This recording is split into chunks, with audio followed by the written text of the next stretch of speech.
जिस जमीन का कोई अधिकारी नहीं होता है, जिसका कोई मालिक नहीं होता, वो जगह सरकार की हो जाती है, देश के शासक की हो जाती है। वैसे ही जब ये हृदय एकदम खाली रहेगा तो श्री ठाकुर जी देखेंगे इस पर तो किसी का अधिकार नहीं, तो हमारे शासक, हमारा सरकार कौन है?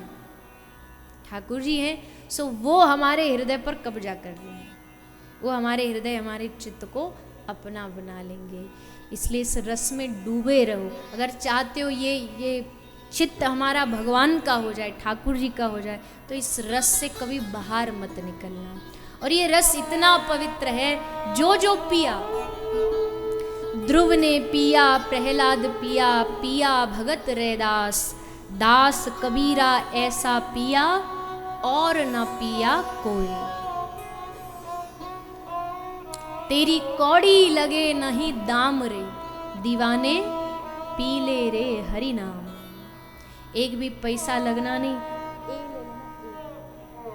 कोई धन लगना नहीं, कोई हमारी संपत्ति लगनी नहीं, मुफ्त में रस पिलाया जा रहा है। अब बताओ, मुफ्त की चीज भी अगर हमें भा नहीं रही, जबकि ऐसा होता नहीं, भारतीयों को तो मुफ्त की कोई चीज मिल जाए कितने प्रसन्न हो जाते हैं, निशुल्क जो मिल जाए वही अच्छा। अरे यहाँ तो बिन आपसे कुछ लिए भगवान की कथा रस पिलाई जा रही है, पिलाई जा रही है। किसी गन्ने के रस वाले से एक गिलास लेके देखो, मुफ्त में देगा तो। जूस वाले से एक गिलास लेके देखो, दे दे फ्री में तो। पर यहाँ तो एक आध गिलास नहीं, पूरा समुद्र भगवत कथा के रस का उड़ेला जाता है। फिर भी अज्ञानी हैं वो लोग जो इसको पाने में चूक जाते हैं, इसको पीने में चूक जाते हैं। ये ध्रुव ने पिया, प्रहलाद ने पिया, ये भक्तिमती मीराबाई ने पिया, और ऐसा पिया कि जहर को भी अमृत बना दिया। जहर पिए और जहर अमृत हो जाए, ये केवल और केवल भारत की धरती पर ही हो सकता है, ये भक्ति की धरती पर हो सकता है कि पी रहे हो जहर और बन रहा है अमृत। कहीं सुनाओ दुनिया में तो बताओ कि पी रहे हैं जहर और वो अमृत बन गया। और फिर मीरा बोली, राणा जी को कहो एक बार में मजा नहीं आया, और भेजे मैं और उस रस को पीना चाहती हूँ। राणा की खोपड़ी घूम गई कि ये बावरी हो गई है क्या? कहाँ आदमी विष से डरता है, घबराता, और ये कह रही फिर भेजो। क्योंकि जिसने भगवान नाम का अमृत पी लिया, उसको स्पर्श करने से जहर भी अमृत बन गया।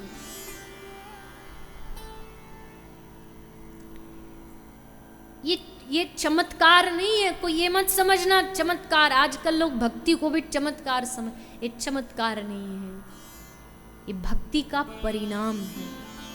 भक्ति चमत्कारों में नहीं मानती, भक्ति परिणाम में मानती है। और भक्ति का परिणाम है ये, सामने शेर छोड़ दिया गया कि मार दो इसे। और मीरा हंस के कहती है, वाह प्रभु, अब तक तो गिरधर रूप में दर्शन देने आते थे, आज नरसिंह बन के आ गए। और बस जैसे मीरा ने कहा, शेर से नरसिंह प्रकट हो गए। ये भक्ति का परिणाम है, चमत्कार नहीं है। सर्प का पिटारा भेज दिया गया, और मीरा, अब प्रेमी को तो हर चीज में प्रियतम नजर आता ना, काला देखते ही कृष्ण दिखने लगा, शालिग्राम भगवान दिखने लगे। और जैसे पिटारा खोल के देखा तो शालिग्राम भगवान रखे। भक्ति का परिणाम है। ये रस मीरा ने पिया, इसलिए अमर हो गई, इसलिए सब बंधन को तोड़ दिया, सब लोक लज्जा की बेड़ियों को तोड़ करके गिरधर के नाम में नाची। क्योंकि इस रस को मीरा पी चुकी थी, जान चुकी थी कि इस रस में कितना आनंद है।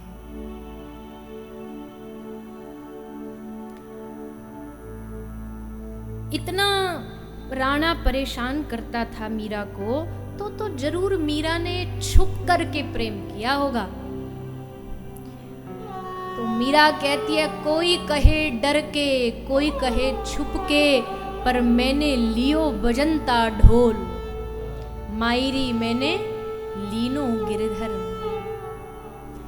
ये मत समझना कि डर के कहीं एक चौपड़ी में बैठ के चुपचाप मीरा भजन कर रही हो, कोई पकड़ ना ले, कोई देख ना ले हम भजन कर रहे हैं। लियो बजनता ढोल, ढोल बजा बजा के मीरा ने भक्ति की, नाच नाच के मीरा ने भक्ति की। हिम्मत है किसी में तो रोक के दिखाओ। ये प्रेम की धारा है, ये ऐसे रुकने वाली नहीं है। लाखों हुए इस दुनिया में जिन्होंने कहा हम भक्ति बंद कर देंगे, हम धर्म नष्ट कर देंगे। रावण आया, कंस आया, राणा आया, पर प्रेम की धारा को कभी कोई रोक न पाए। मैं तो अपने नारायण की आप ही हो गई दासी रे। लोग कहे मीरा भई बावरी, सास कहे कुलनाशी रे। विष का प्याला राणा ने भेजा, पीवत मीरा हांसी रे। पीती जा रही है और हंसती जा रही है। क्या स्वाद है इस भगवत प्रसाद में। ऐसा प्रेम मीरा का मैं कई बार कहा करती हूँ कि भक्ति बैठ गई थी कुंडली मार करके, पर उस भक्ति को उठा करके नृत्य कराने का काम भक्तिमती मीराबाई ने किया है। अकेली पैदा हुई लेकिन लाखों को कृष्ण प्रेमी बना गई, दीवाना बना गई। तो जब भी बात प्रेम की आती है तो ऐसा हो नहीं सकता कि मीरा की चर्चा न हो। और मीरा ने सिखाया दुनिया को कि अपने प्रियतम से प्रेम कैसे किया जाता है। नाचती नाचती, रोती रोती, गाती गाती वृंदावन में आई तो किसी ने कह दिया कि मीरा जी तुम आई जिसको ढूंढने वृंदावन में, वो तो वृंदावन छोड़ के चला गया द्वारिका। तो जिनसे आप मिलने जाओ वो न मिले, आप इतनी दूर की यात्रा तय करके उनसे मिलने जाओ, न मिले तो आप उदास हो जाओगे। पर मीरा तो नाचने लगी। मीरा नाचने लगी तो लोगों ने कहा मीरा बाई तू बावरी है क्या, तू पागल हो गई है क्या, जिनसे तू मिलने आई वो नहीं मिल रहे, इसमें खुश होने वाली बात कौन सी। तब मीरा कहती है कि अगर वो मिल जाते तो मेरी खोजने की जो यात्रा है वो यहीं रुक जाती।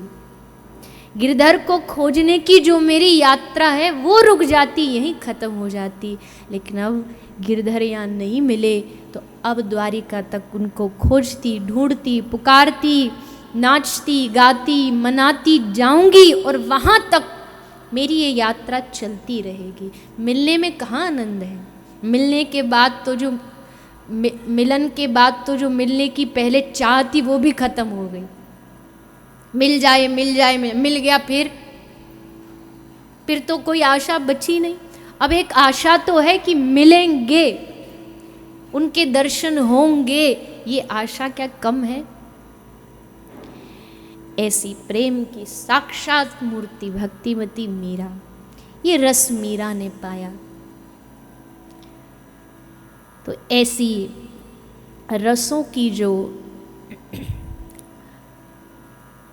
रसों का जो समूह है वो श्रीमद् भागवत में अलग अलग प्रसंगों के माध्यम से विराजमान है। इसलिए व्यास जी ने इसकी तुलना रस से की। रस महो, ऐसी भागवत जी इस धरती पर कैसे आई, ये सुंदर रस हमें कैसे प्राप्त हुआ, उसका वर्णन श्री सूत जी करा रहे हैं। सूत जी से 6 प्रश्न किए, उसके उत्तर में सूत जी कथा सुनाते हैं। भगवान नर नारायण को प्रणाम करते हुए सूत जी ने कथा को आगे बढ़ाया। भगवान के 24 अवतारों का प्रसंग सुनाया, भगवान कैसे कैसे अवतार किस किस रूप में ग्रहण करते हैं, और फिर भागवत पृथ्वी पर कैसे आई। एक बार श्री देवर्षि नारद जी व्यास जी के आश्रम में पहुँचे। नारद जी ने देखा व्यास जी उदास हैं, कारण पूछा। बताया मेरा मन बड़ा विचलित, बड़ा अशांत रहता है। नारद जी ने कहा कैसे रहता, आपने तो इतने सारे ग्रंथ लिखे, 17 पुराण लिखे। व्यास जी कहते महाराज यही बात मुझे भी समझ नहीं आती कि इतने पुराण रचना के बाद भी मन शांत नहीं, तो दूसरों की तो हम क्या कहें। तो श्री नारद जी कहते व्यास जी से कि हे व्यास जी, आपने जितने भी पुराणों की रचना की, उन पुराणों में आपने केवल देवताओं का वर्णन किया है। देवी भागवत, विष्णु पुराण, शिव पुराण। अब आप बारातियों की तो महिमा गा दो, पर दूल्हे की महिमा न गाओ तो बारात फीकी है। तो दूल्हे जो हैं, जो केंद्र हैं, वो हैं हमारे भगवान, उनकी महिमा आपने अभी तक गाई नहीं। और पुराणों में आपने केवल साधनों की चर्चा की है। पुरुषार्थ प्रेमियों के लिए तो अच्छा है, जिनको पुरुषार्थ से प्रेम हो उनके लिए तो अच्छा है, पर पुरुषार्थ प्रेमियों के अलावा जो दुनिया में भक्ति प्रेमी है, कृष्ण प्रेमी, उनके लिए तो आपने कुछ दिया ही नहीं। कुछ आपने कोई ग्रंथ, कोई पुराण की रचना की नहीं। और वैसे भी और जो पुराण हैं वो सब रास्ता है, कोई लक्ष्य ऐसा बनाइए जिस एक पुराण में सबका लक्ष्य वर्णन किया गया हो। तो ये बात समझाते हुए नारद जी ने अपने पूर्व जन्म की कथा सुनाई कि पूर्व जन्म में हम कैसे एक दासी के पुत्र थे। हमारे घर कुछ साधु पधारे, संत आए, और संतों के आने से पूरे गांव का वातावरण बदल गया। किसी के गांव में कोई नेताजी आए, मंत्री जी पधारे हैं, तो लोग बड़े खुश होते हैं। क्यों? ले अब नेताजी कोई सड़क बनाने की घोषणा करके जाएंगे कि गांव की सड़क शहर से जुड़ जाए, वाहन की घोषणा करके जाएंगे। लेकिन मंत्री जी आए तो सड़क वो बनाते जो गांव को शहर से जोड़े। पर कोई संत तुम्हारे गांव घर में आ जाए तो वो ऐसी सड़क बनाएंगे जो हमें सीधा यहाँ पृथ्वी लोक से सीधा भगवान के धाम तक पहुँचा देगी। इसलिए मंत्री जी आए तो खुश हो ना हो, पर कोई संत आए तो एकदम प्रसन्न हो जाना चाहिए कि अब संत आए हैं। संत कौन है? संत भगवान के स्पोक्स पर्सन है। जैसे नंदी जी कौन है? नंदी भगवान शिव के स्पोक पर्सन है। जब जाते हैं तो शिवालय के बाहर वो नहीं नंदी के कान में सब अपना सब सुना देते हैं। तो क्यों सुना रहे हो? बोले ये वहाँ तक पहुँचा देंगे अर्जी। तो भगवान शिव तक कोई बात पहुँचानी हो तो नंदी महाराज पहुँचाते हैं।